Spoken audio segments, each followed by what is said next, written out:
Blech. Well, I don't know about you, Casey, but holy shit. What a start to this year's G1 Climax, as we now literally have day one for A block and B block. It's in the books, and we have our current points. And once again, and more importantly, we finally have our tagline. Yes, Max the Max. A weird tagline. You're gonna max the max. It's an awesome song, I will say that. But anyway, hello everybody who's tuning in for the first time ever to this simple YouTube channel in association with FTW Productions. I am the Superman Noah Foster, once again with my co-host, equal, the racing encyclopedia, Casey Gallagher, and we're here to give you our simple review of the opening days of the G1 Climax 31. Casey, first off, how are you this Sunday afternoon? What a hell of a start. Yes, and we've had shockers, we've had bangers, and I got to tell you right now, our brackets are already pretty busted. I'm officially with Kevin Kelly. I'm officially dropping out of the pick-ons because after what I saw, day one especially, there's no way I could dictate a winner. But that being said, yep, the G1 Climax officially kicked off. We saw all of 20 men in action, our debuts, our returns, our uniques, and it was honestly a day of shockers, upsets, and classes galore. So let's go ahead and start off with what we saw on September 18th. Both men occurring from Osaka in the A block as we had the following matches take place. Casey, give me your brief outlook towards what you saw from the A block, day one. Normally, I would run down the card from start to finish, but of course, there's one particular match out here we really just need to get out of the way. Freaking Yano! I love the fact that Kenta tried to out Yano everything from the that was brilliant to the take that he had brilliant. On him to literally lure Yano, hey, come back in the ring, come out of the ring, to trying to literally tape him and win the same way he won last year's G1 match against him, to the point he literally handcuffed, taped him, literally, and rode him underneath the ring because we know he doesn't like darkness. But somehow, and Kevin Kelly, I think you and Chris Charlton are full of nonsense, are full of nonsense since your monitors went out. I saw the low blow not once, but twice. Kenta was robbed. I have to give Kenta the biggest props of the night, not only for trying to out Yano, which honestly might really be the only way you have a shot at beating him, but damn near pulling it off. That close. Be a shout out that close. He should have handcuffed Yano like he was handcuffed back at the friggin' MetLife Dome KLPW. Next time, Yano. I mean, not Yano. Next time, Kenta. Yeah. Expect a few of those, ladies and gentlemen. We're both exhausted.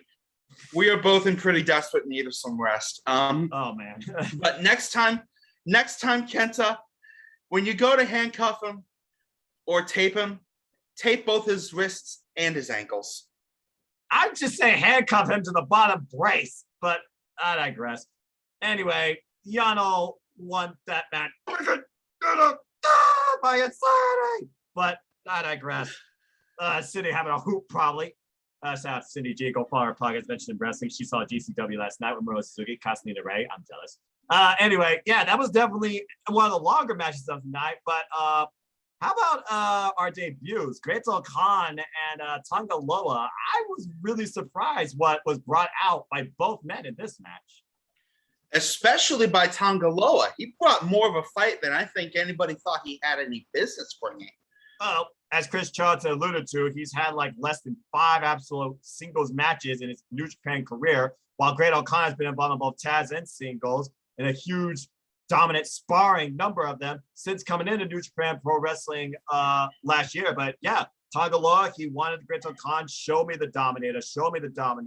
And during these times, and of course, Master Heat on the outside, John with that freaking kendo stick, I thought Tonga Loa had it at the rights, but somehow got the eliminator pulled off in the very end, and Great-O Khan picks up his first 2 points in his G1 debut. I don't think this hurt Tonga Loa, though, in any way. If anything else, it really sets a precipice towards what you could expect from both men. I thought it was a really good match. Agreed. It was a very, Very good match. And speaking of surprisingly good matches, there's one particular match I want to talk about that is not shown on any of these cards. Yes.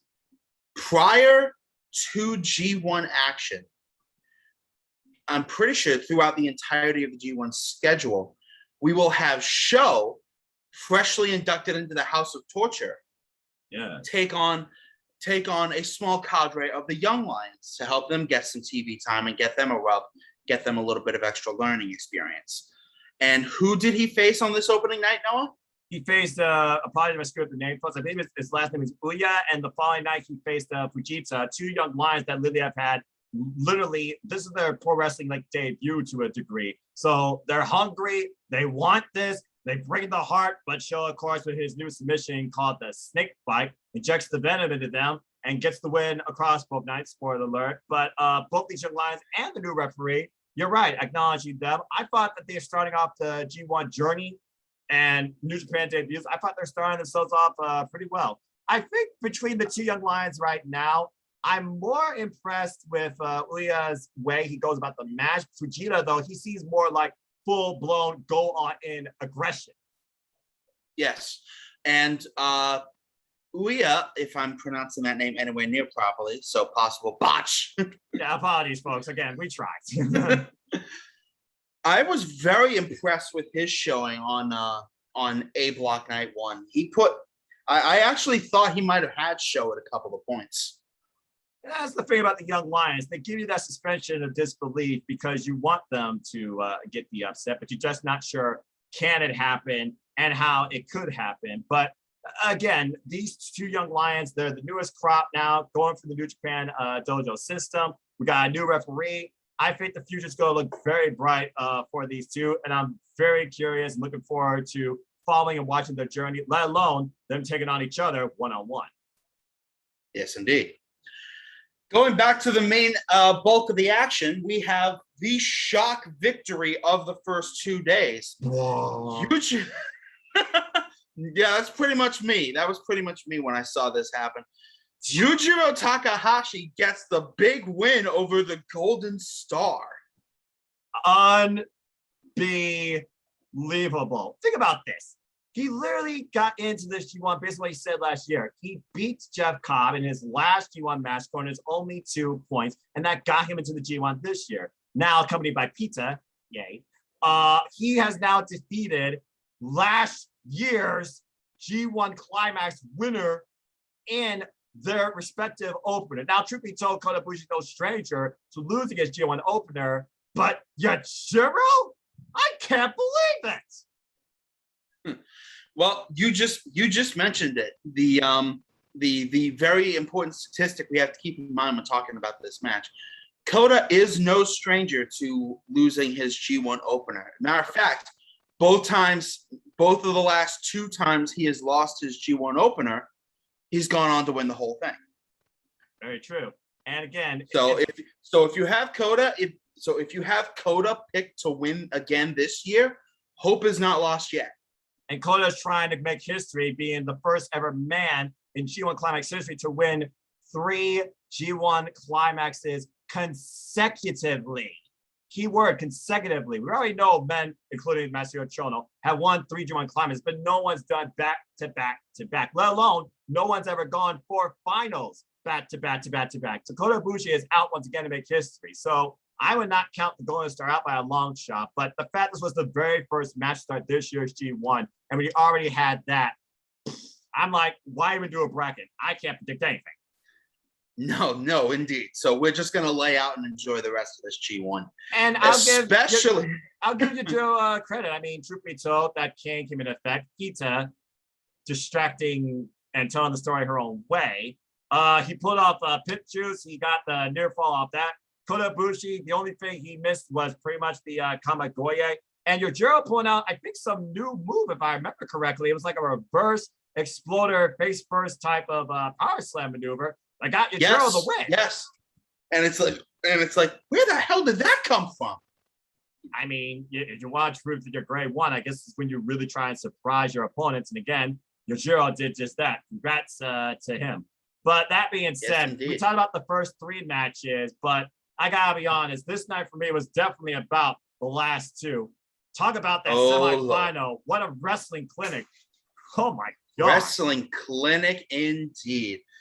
Tetsuya Naito and Zack Sabre Jr. tore the house down in about 23 minutes. Yeah, that match went the distance. I mean, literally. And the thing is, Zack Sabre Jr. and Tetsuya Naito no strangers to each other in singles action, as we talked about their overall history. But also they talked about how, okay, do you live in superstition? This being Tetsuya Naito's 12th G1, he won his 4th, he won his 8th. Could he win his 12th maybe, his 4, his magic number? But in Osaka, I wouldn't call it a shaka, except for the fact that Zack Sabre Jr. made Naito tapped out. That's the first time ever he's done that. And that is huge momentum for Zack Sabre Jr. And the submission he used to do it was pretty innovative as well. I don't think I've ever seen anybody, what was it, like a reverse sleeper hold with the body scissors? Yes, he trapped his arm, he trapped his waist, and he trapped his neck. And the thing about this match was it looked like, for the most part, Zack Sabre Jr.'s neck was being worked over at first, solving up, of course, the Destino, which Naito did pull off at one point, but it was like a desperation, couldn't capitalize. And then Zack Sabre Jr. We've never seen. Yeah. We've never seen Destino used as a defensive. Yeah, it's always been offense. Yeah, because it slowed down the momentum here. He couldn't capitalize. And then Naito, his neck was being finally focused on Zack Sabre Jr., especially near the going after that ridiculous drop kick. Talk about a whiplash effect. A little unorthodox for the type of wrestling you faked by Zack Sabre Jr., who then went back to his craft, applying a different submission and then changing his position, it seemed every 6 seconds.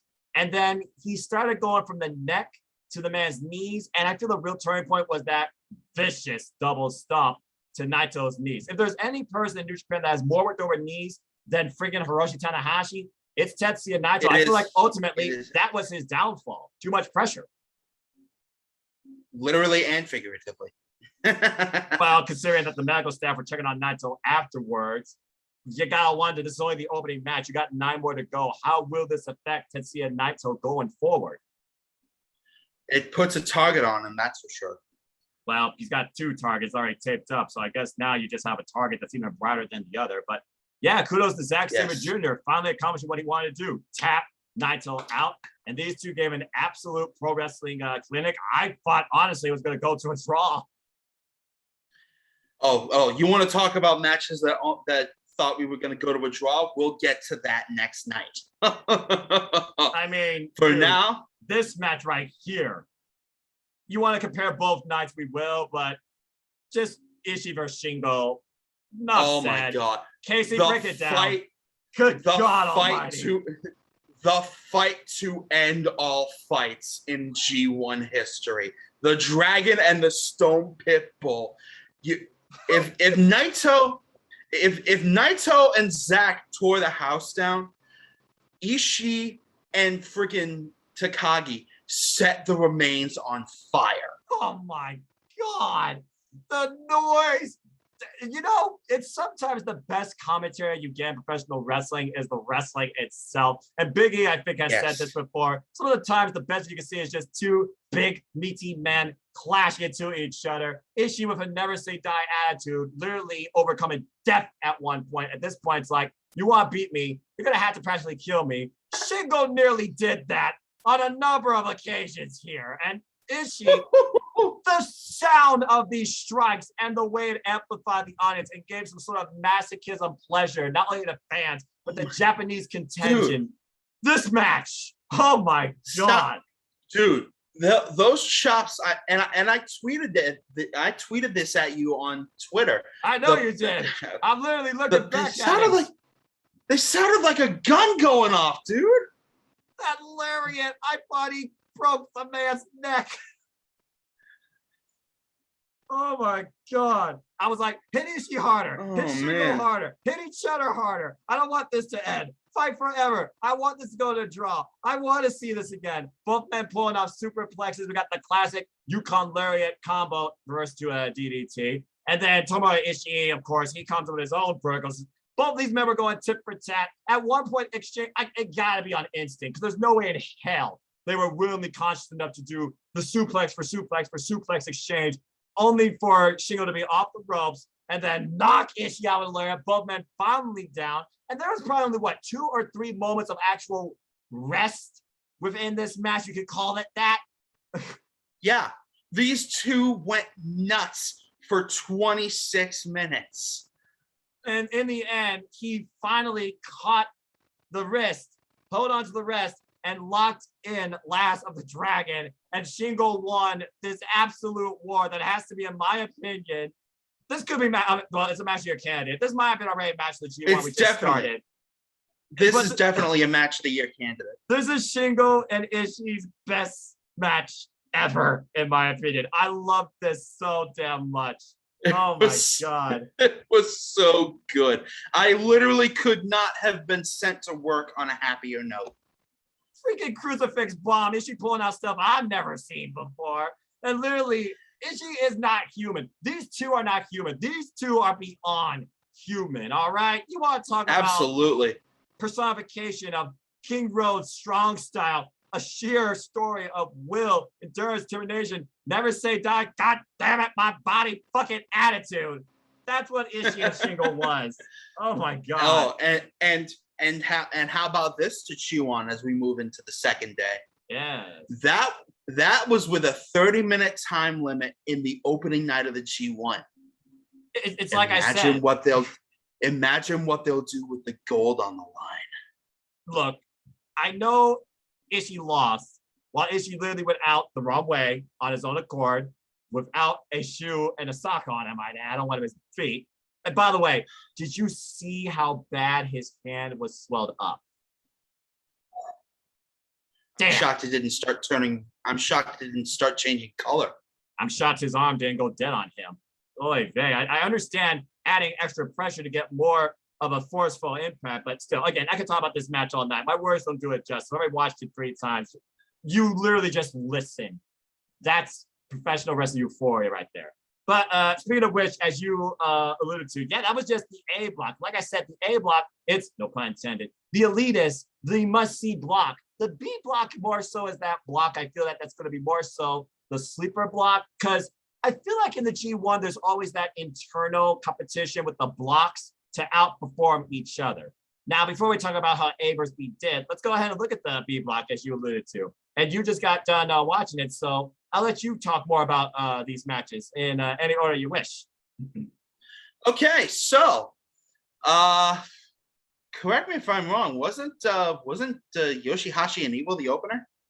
Yes, it was, and Yoshihashi got screwed. That's all I'm gonna say.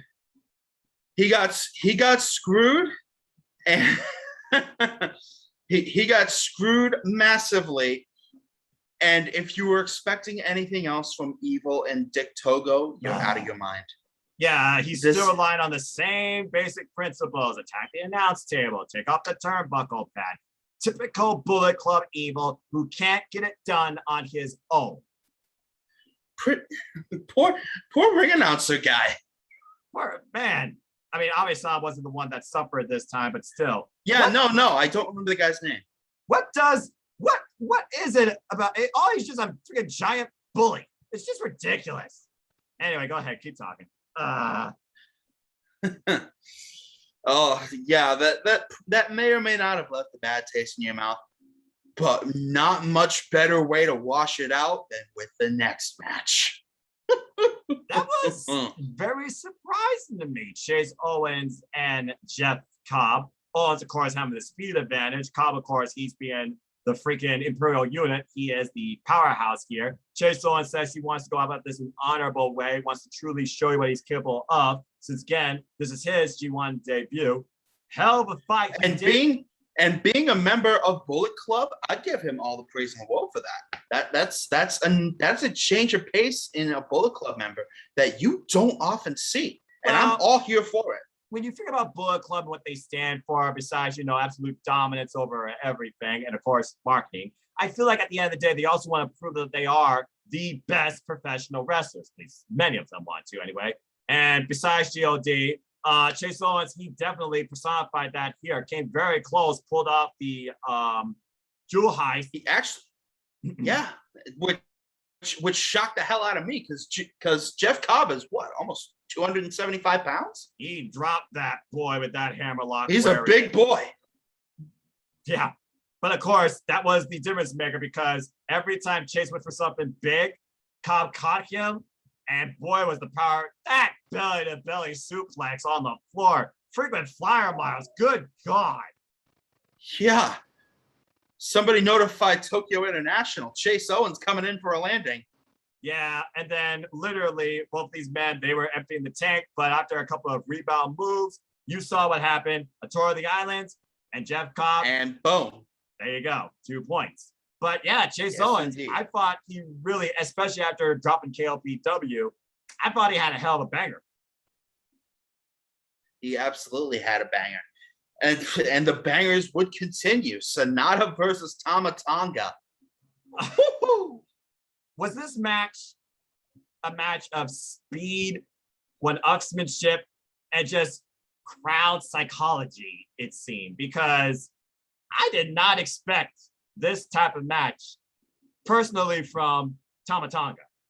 I was more impressed with Tama Tonga in this match than I was with Sonata because, to me, Tama Tonga, he showed a lot more different about himself and his growth since not wrestling since May. You saw it yourself.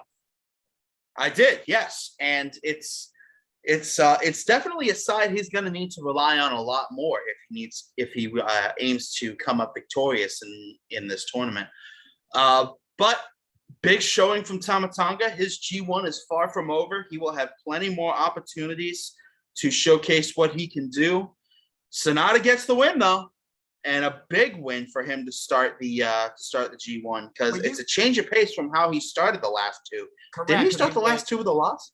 He started the last one with 0 and 3 and then ran the gauntlet the full 6 to win the block in the finals. Another thing I gotta say here, Tama Tonga took his vest off. He's never done that. He literally, they were going for, okay, body appeal, crowd, one-upsmanship. And then literally these moves were tit for tat, gun stun, counter to a skull, and brilliant by Sonata, by the way. Absolutely incredible sequence. But in the end, he got with the simple clutch, that clutch pin, that a fundamental wrestling move, won this match out in the end. Absolute great thriller, though. Yeah, and the look on Tama Tonga's face at the end, he's like, really? Did that really just happen to me in the G1? Yeah, you got caught, boy. You got caught. For those that watched the interviews of the participants in each of the blocks, Tama Tonga said that this time away, it's kind of, made him a bit more humble. Maybe he needs to recognize and respect the sport more. Well, Tama, I think you proved it right here, and I look very forward to the rest of your G1 run. The thing about the B block, it feels more unpredictable towards who could win this when you got matches like that. Or matches like the semi-main.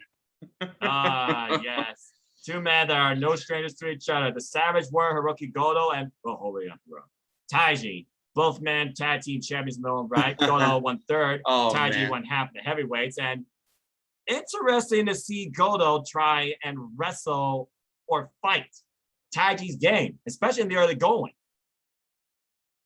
Yeah, Hiroki Goto is not usually the kind of guy to wrestle your style like he did earlier this morning. He sticks to his guns. He has his game plan. He executes it as much to perfection as he can, and more often than not, he's successful.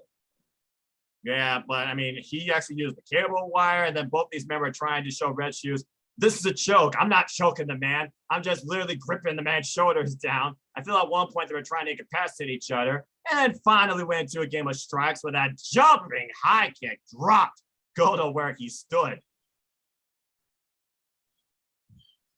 And then things really changed from there after the dangerous T, and then both men were going for the kill shot, Black Mephisto versus GTR. Both were denied. In the end, both men took each other down. And I'm like, okay, who's going to capitalize from here? And then things got serious. You know what I'm going to talk about.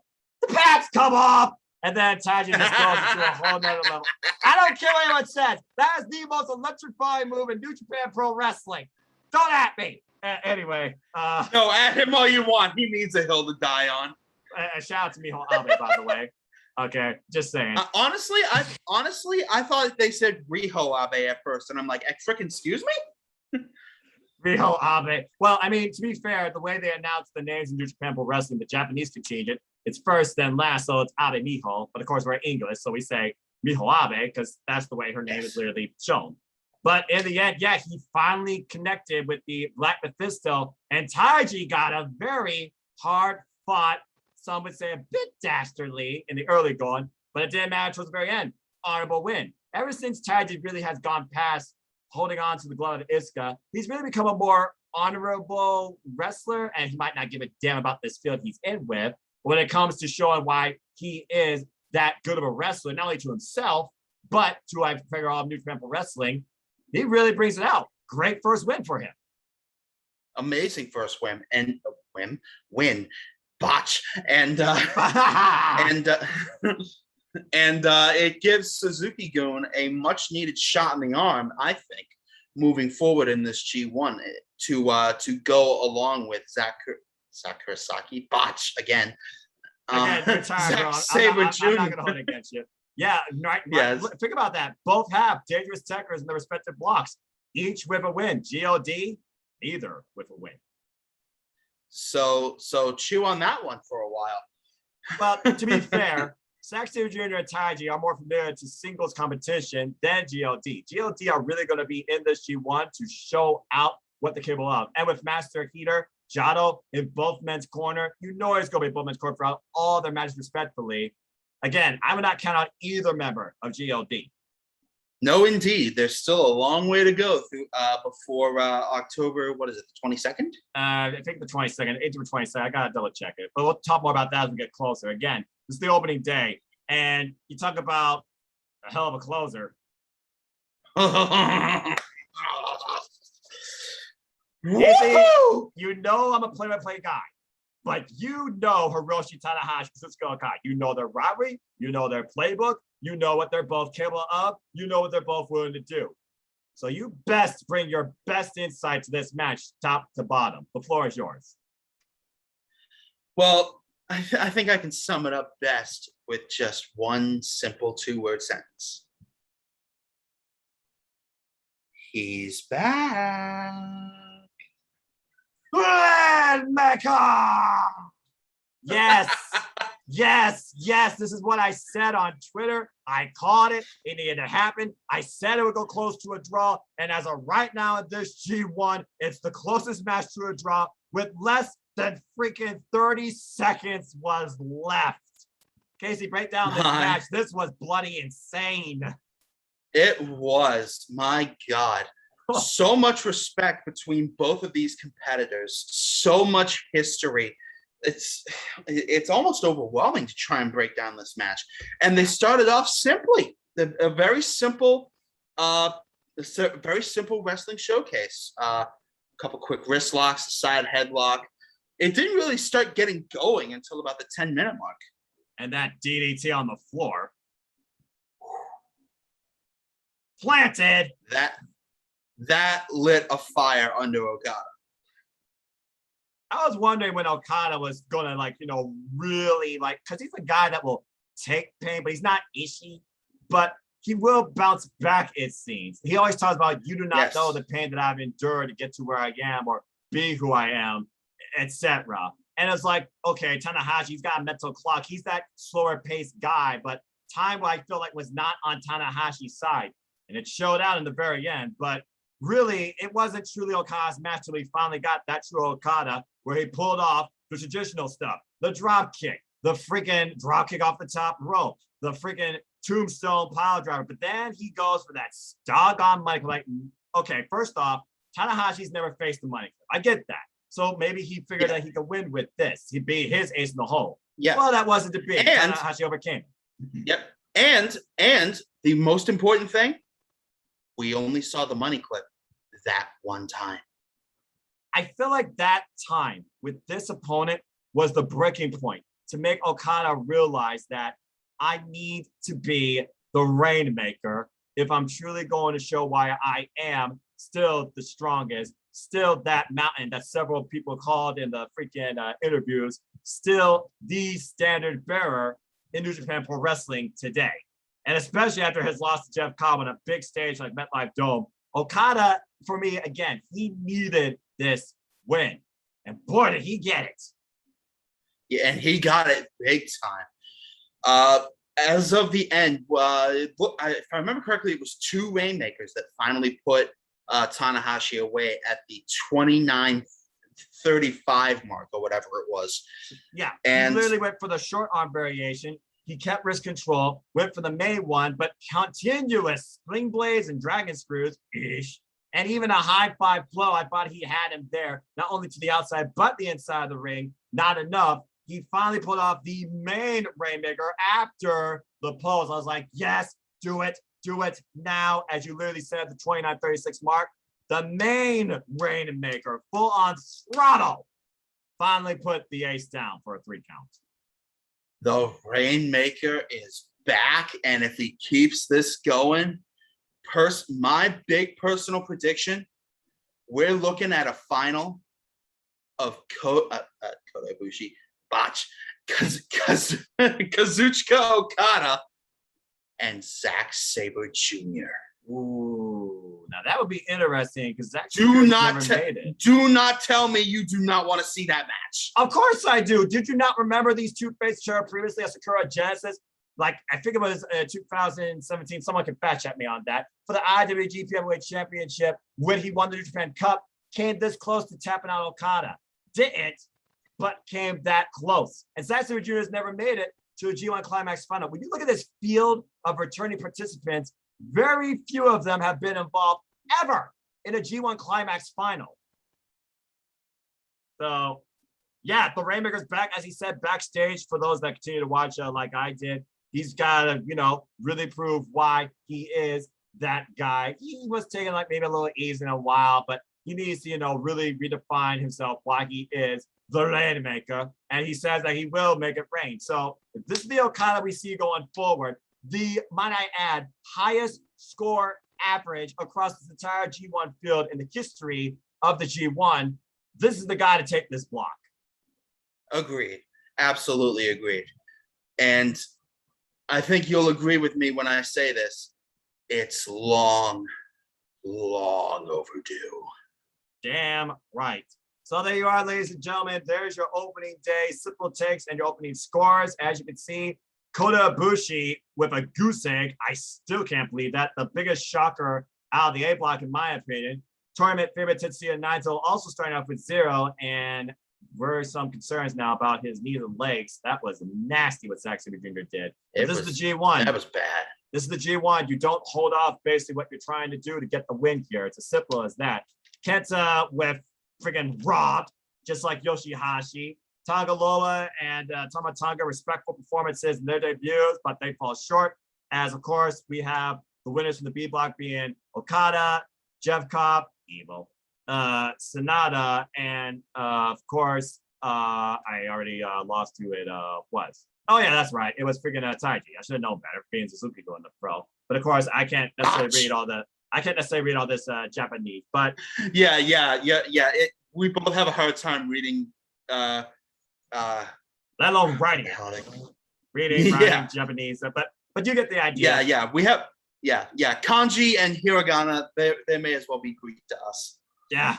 Well, that being said, we know what our next opening day is for the A block, and if there's going to be a match that really is the rebound for Kota Ibushi, it's got to be against Tomohiro Ishii. That's definitely the match I'm looking forward to here. But also, it wouldn't surprise me if Zack Sabre Jr. and Shingo Takagi are the main event. Shingo Takagi being the champion makes sense, he close. But as Zack Sabre Jr. alluded to, he's only faced Shingo Takagi one other time ever in pro wrestling. A singles match in a tournament in Germany. Shingo got the better of him. So I'm very intrigued to see what they bring to the table going forward. For me, however, the match that is easily going to steal the night is Kota Ibushi versus Tomohiro Ishii. Anything with Tomohiro Ishii is a freaking night stealer. That's all I got to say. Again, he is the G1 MVP every year, bar none. And Kota Ibushi, he did beat Tomohiro Ishii in last year's G1 when they faced each other one-on-one as well. So Will history repeat itself, or will Ishii get his first 2 points, and will Kota start on a very dark, hard road, similar to Sonata maybe? And again, I would not count anybody out. We got all Bullet Club conflict here with Kenta and Jiro Takahashi, and you gotta wonder the state of Tetsuya Naito's knee. Thankfully he's got a couple days to rest it off, but he's gonna need every minute of those days to make sure that knee's in good shape. Because Tangaloa will go after a target now, mister. Oh, you know he will. Okay, this is GOD. There's a reason why they're like 7 or 8 time IWGP Tag Team Champions. But Tangaloa is also looking for his first ever 2 points in his G1 Climax. So we'll have to wait and see. And of course, Great O'Khan and Toru Yano, they renew hostilities once again. Great O'Khan, protect your hair. I'm sure Yano's going to try and exploit that. But I personally hope Great O'Khan eliminates this man. Also, Great O'Khan, wear a cup! Why does nobody do that? Anyway, I digress. And again, great only days from Osaka. These next 2 days of block action, day 2 respectively for A-Block and B-Block, will be in Ota City General Gymnasium. And while that's the A block, we look at the B block here, and you already got some very pinnacle matches for several of these men. And some of these, they're again, no stranger to each other. And the nice thing is this will be on the same time as the previous day. Thank God this is not the same day as AEW Grand Slam. Just saying, or for either of these days. It's the day after. But we got Okada and Evo doing hostilities back when they faced each other all the way back at Castle Attack. Okada getting the win. It's not entirely, you have a countless singles matches against each other in G1, New Japan Cup. It always seems like it starts with a battle who has the best pecs. And then it goes from there as far as who has the better wrestler. And Tanahashi and Goto, they are as old school New Japan as you can get. Mutual respect among both these men. Both men are going to desperately be looking for their first win, especially with Tanahashi still on the IWGP United States Championship. You got all Bullet Club rivalry again with the good bad guy and Chase Owens this time, which I think is going to be very interesting. And you got Yoshihashi full of heart taking on Jeff Cobb. So those are our next 2. So that's the B block coming up. Casey, what's your thoughts looking at this?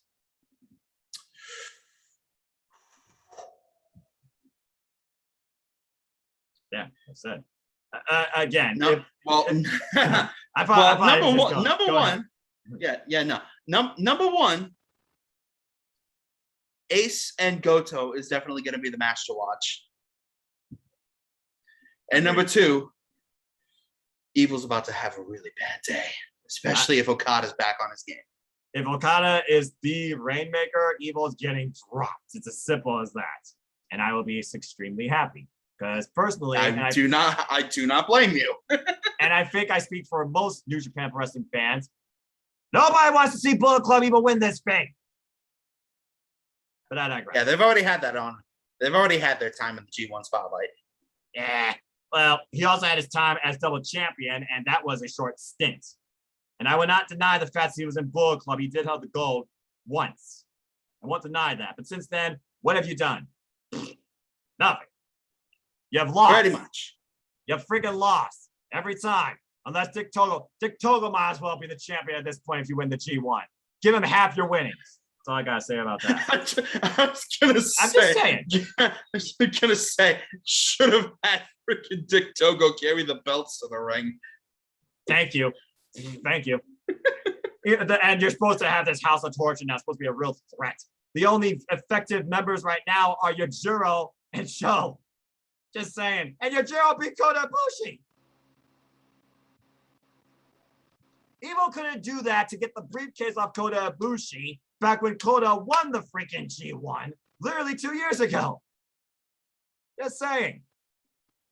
Anyway, that's enough Evo dissing Bullet Club, Evil, House Torture nonsense. I like it. The bottom line is this. The nice thing is we got a nice reprieve. This G1 has already set a huge precipice for unpredictability. I seriously cannot wait who's next. I honestly cannot call either winner for this block, but I love your idea of Okada versus Zack Sabre Jr.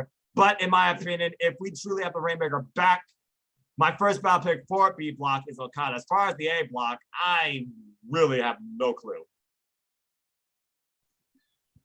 That's the beautiful thing. That's why it's called a show.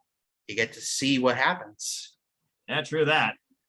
And again, you gotta wonder. Also, ahead. also just as a heads up, since these G1 finals are going to be starting a little bit later in the morning for me, Correct. I'm probably going to end up watching them after the fact because I barely had enough time to get to work after watching round 1 of A block.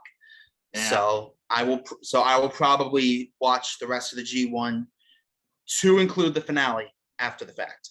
Well, again, here's the thing. As pro wrestling fans, we also are human beings with priorities. Passions, priorities. You got to put priorities before passions. That being said, Yep. I'm crazy. I know this doesn't affect work so far for me for most of these dates, but it might affect my sleep.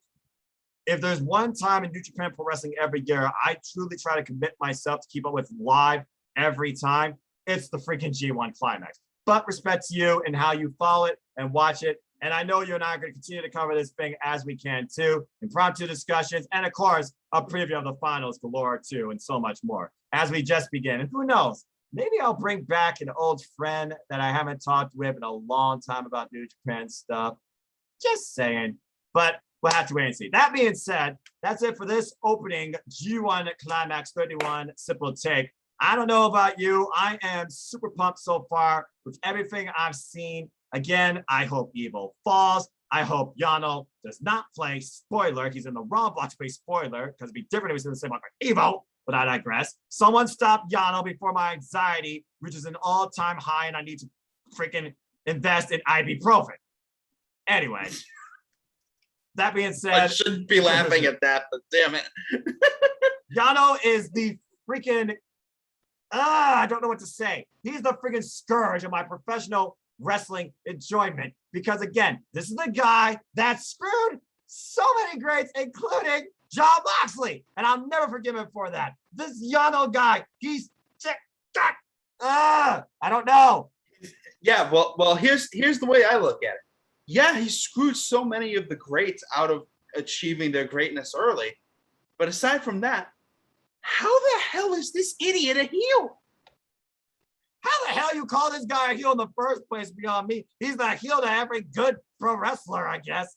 Good or bad, he's the guy. He is the spoiler. He is the guy. I hate to say it. Toru freaking Yano is the most dangerous competitor in the G1 because this guy could literally pull a win out of nowhere any way possible against your favorites.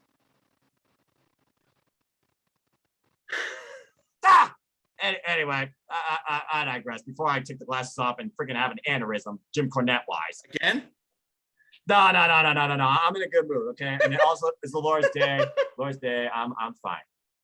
That being said, folks, that's all I gotta say. So thank you again for tuning in to another Simple Take as I continue to bring you coverage of G1 Climax 31 with my good friend here, Casey. Casey, any further thoughts or anything else on your mind before we close this thing out and finally get some rest? Mark the finale on your calendars, folks. No matter who's in it, it's going to be a barn burner. And of course, following after that, we got Power Struggle. And once again, the World Tag League and Best Super Juniors. They will, of course, be going back to back amongst each other. And then we have the Road to Tokyo Dome and Wrestle Kingdom. 3 days. Okay, now. 3 days. Three. How? What? Why? What? Now, let me check. Now, let me check my calendar real quick because I may actually be able to watch that one live. So give me just just a moment here. Yeah, because the last September, day of October. block action is October 20th, and then it all heads towards the final in the Budokan, October 21st. Who will match the max and leave with the trophy this year? Quote, New Japan Pro Wrestling, NJW972.com. Only time will tell. And we'll continue to watch the Young Lions, Ryohei Uwa and Kosai Fujita against established names. Not just Sho, who knows who else throughout this entire G1 as well. I'm very curious to see what they bring and how they grow and what they can endure. I'm just waiting for one of these two to face the king, but that'll be a different time because Nozuki, he's literally facing every possible mad legend imaginable here in America, including Nick Gage and GCW. Holy hell. Look away if squeamish, boys and girls. Someone read That's these going to two. be a bloodbath. Someone read these two of their last rights. I'm not sure who's the more lethal threat to the other. Just saying. The correct answer is both are going to drop dead of blood loss in the ring. Yeah, you know what? That actually might be accurate. But again, we're pro wrestling fans. We watch New Japan Pro Wrestling over in Japan, over here in America. Again, I love New Japan Strong's new format, new feel, new vibe. Fans are actually there. New night. Great to see pro wrestling Saturday nights. I love it. Just like I saw Victoria last night. There's so much going on in pro wrestling again. And Casey and I will keep you informed of New Japan, and maybe we'll do some sort of ATW view down the line too, talking all things wrestling. But again, that's all I got to really say. So, folks, do you have any thoughts that you want so far? Do you have your picks? Do you have the ones you want to see fall? Again, I don't judge. I'm just asking. And what are you most excited to see going forward in New Japan Pro Wrestling? Let us know in the comments. Yeah, or find us on Twitter. Again, I'm in Foster 1916. Casey, go ahead, plug your stuff. At C-Troop19 on Twitter, Luke Lynch on YouTube, Luke 12 Lynch on Twitch. Find me elsewhere. You'll probably see my link somewhere out there. And there are no, let's see. There's no, There's no betters, there's no plus, there's no minus, there's just fans. So just support each other. Just enjoy life and enjoy professional wrestling. That's what we do. I am the Superman, and I approve that summary of my quote in its own form. Well done, sir. Again, folks.